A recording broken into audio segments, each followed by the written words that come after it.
Pichincha Universal, generando noticias. Bienvenido, economista. Gracias, un cordial saludo a quienes nos escuchan por Radio Pichincha. Iniciamos. Bueno, hay una resolución del Banco Central del Ecuador y lo ha anunciado la gerente Verónica Artola. El próximo 12 de agosto llegará al país una misión del Fondo Monetario Internacional para realizar la segunda revisión trimestral del acuerdo con el país, pero en medio de esto se produce el cambio de año base de las cuentas nacionales. ¿Cómo interpretar este tema? Bueno, creo que es un momento totalmente inadecuado para hacer el cambio de año base. Y las justificaciones que da el Banco Central, además, para dejar de publicar los datos anuales del PIB, no tienen ningún sentido.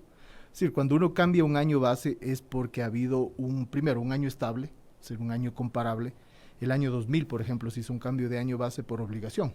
El país cambió de régimen monetario y no podíamos mantener las cuentas en sucres, digamos. Había una razón sin duda importante. El año 2007 se escogió un nuevo cambio de base porque había un año estable, año 2007.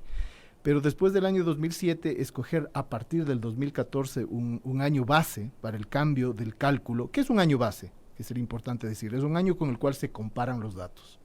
Si uno compara los datos con un año que no es particularmente expresivo de lo que sucede en la economía, está haciendo un cálculo inadecuado. Y las justificaciones que da el Banco Central es que entre el año 2007 y la actualidad pueden haber cambios tecnológicos de magnitud, ¿no? Innovaciones de magnitud, cosa que no ha sucedido de acuerdo a los propios datos que da el Banco Central en la economía ecuatoriana.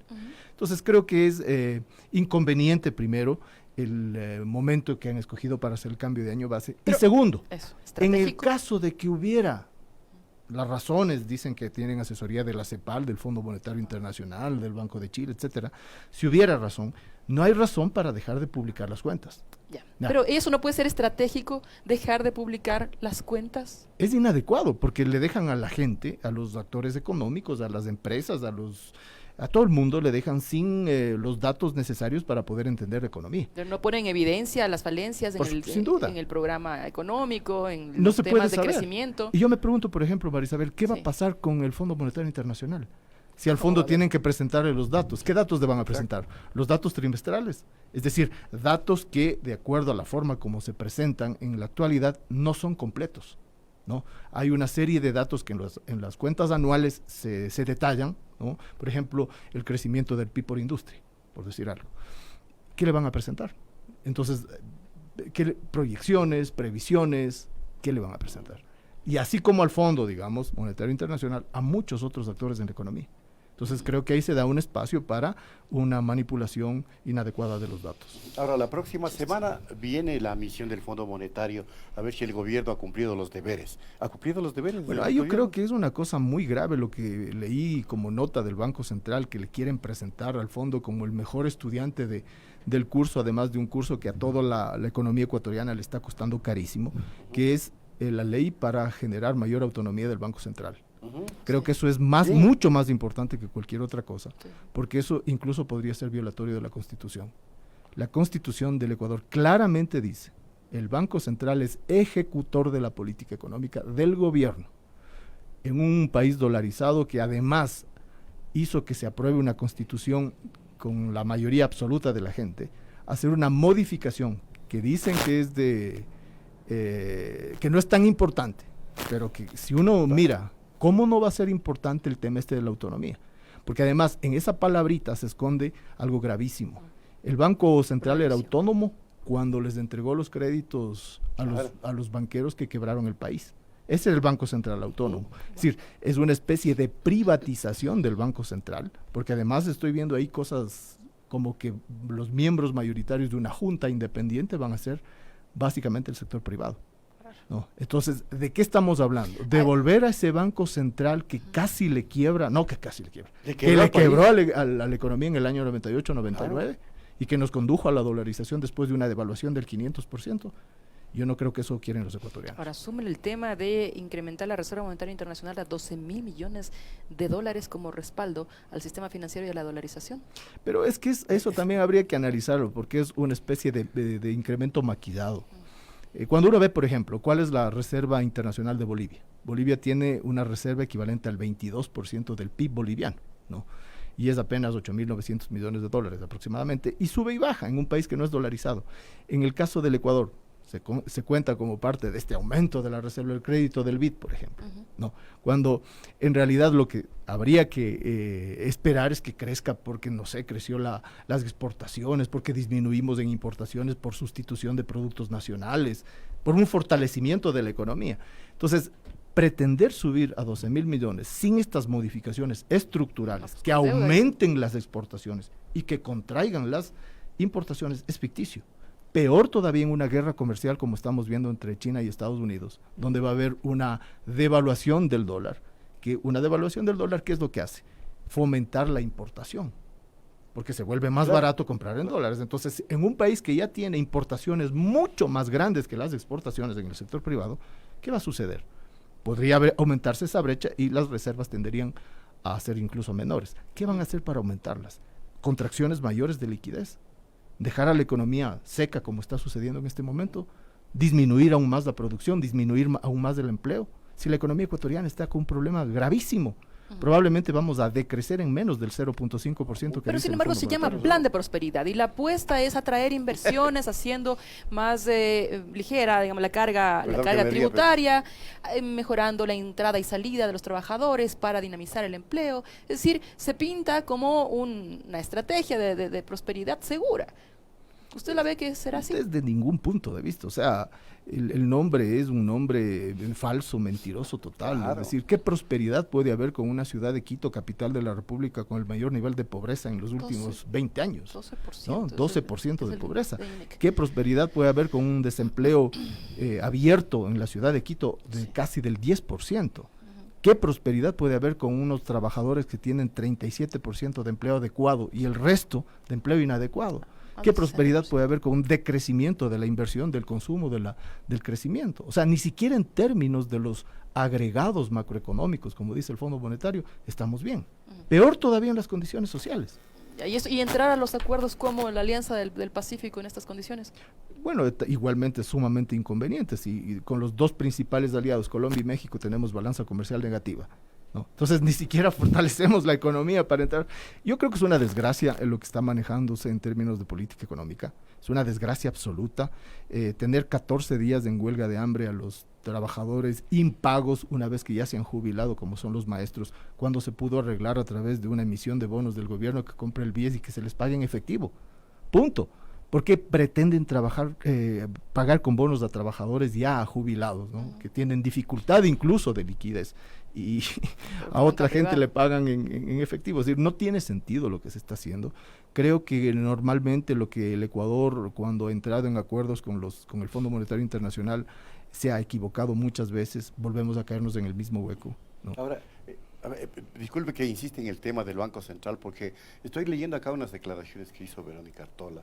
Ella dice que se busca la autonomía del Banco Central especialmente por tres aspectos. Uno, autonomía financiera y administrativa de la entidad, y que ésta sea un asesor independiente y que sea un custodio de la dolarización. Pero si todo lo que se está haciendo, al parecer, lo que se pretendería es debilitar la dolarización. Bueno, la dolarización a este paso va por muy mal camino, claro que sí. Por eso yo le digo, habrá que ver cómo están enviando este proyecto de ley de autonomía, que ya digo, podría ser, dependiendo de la magnitud con la cual se entiende esta palabrita, hasta violatorio de la Constitución,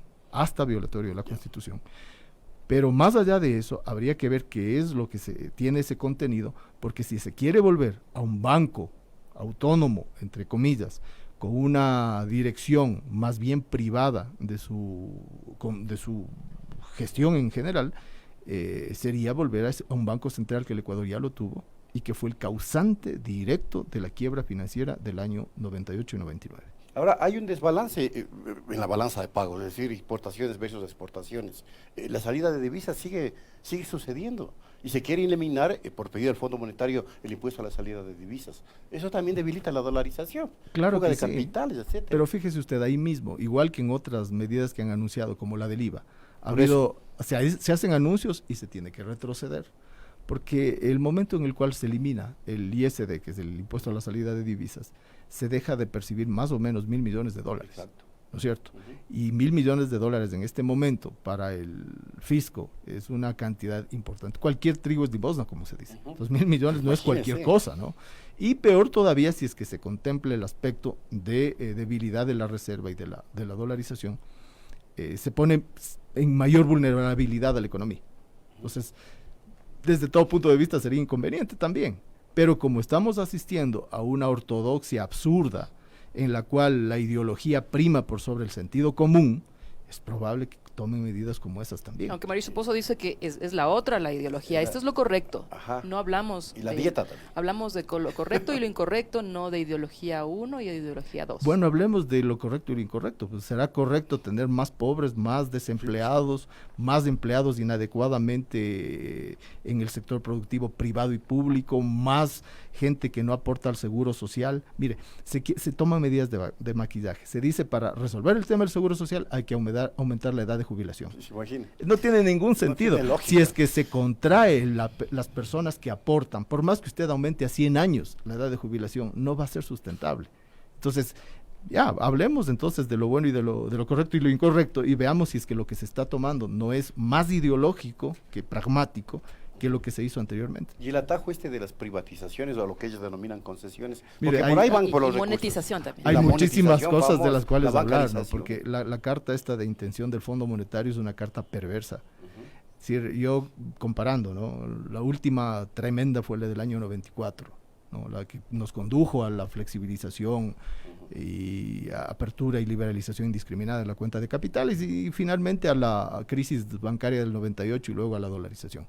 Pero este es Que pasó por la Constitución del 98 de salvataje. claro, y ya así fue fue. para Claro, el el ataque salvataje. bancario. Pero este es aún peor, porque es una carta, digamos, con compromisos estructurales, que se va a implementar a lo largo de 3 años y que va a dejar a la economía vulnerable no solamente en un periodo coyuntural, sino probablemente de largo plazo. Entonces, ¿qué pasa si se hace el tema de las privatizaciones? Ajá. Que son privatizaciones, porque una concesión a 30 años, ¿qué es? ¿No es cierto?